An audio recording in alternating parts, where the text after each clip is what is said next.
okay? So I keep having these people saying, so you're not going to comment on what happened? I'm a Kenyan and all of you are talking. So unless I'm actually going to regurgitate what somebody else is saying, I won't waste your time or mine, okay? But I just want to give you my observations and my feelings on the ruling of the Supreme Court and where we are at as a country. I don't know even why we're thinking this has anything to do with either Uhuru or Raila. It has everything to do with us. I'd like to talk about Raila simply because I think even as we do this back and forth, 2007, 2013, 2017, and saying, lost 5 times, I think what is very important, and nobody ever wants to say it about Raila Odinga, is that what he has done is that he has firewalled our democracy and our systems. I would like to challenge mainstream media to just take time, find a court clerk and find out how many cases did NASA or Raila himself in the last 5, maybe 7 years take to court around our electoral process. If you remember Raila Odinga for nothing in your entire life, and if you admit nothing else to yourself because you're one of those, die-hard Uhuru supporters, please accept this. Everything Raila has done has fixed the loopholes in our electoral system, has firewalled our democracy. And I think it's so important that this is said.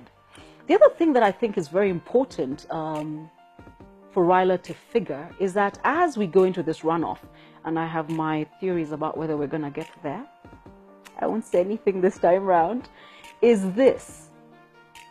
You need to relook your strategy team again.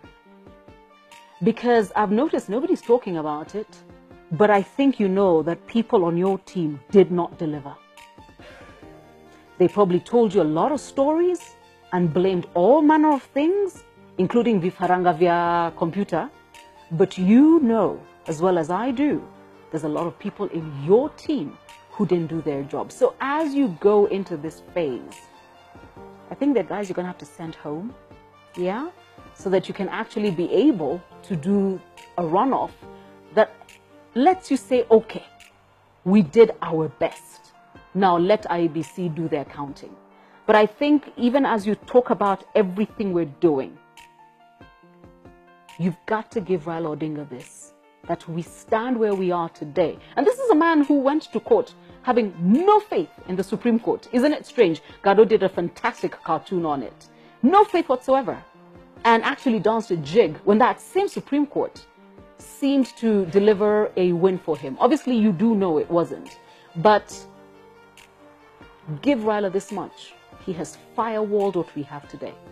And please track him all the way from referendum 2005 to 2010. He was always on the other side.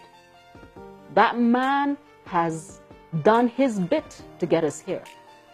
So you give him that, okay? And then subscribe and come back because I'd like to talk about Uhuru Kenyatta.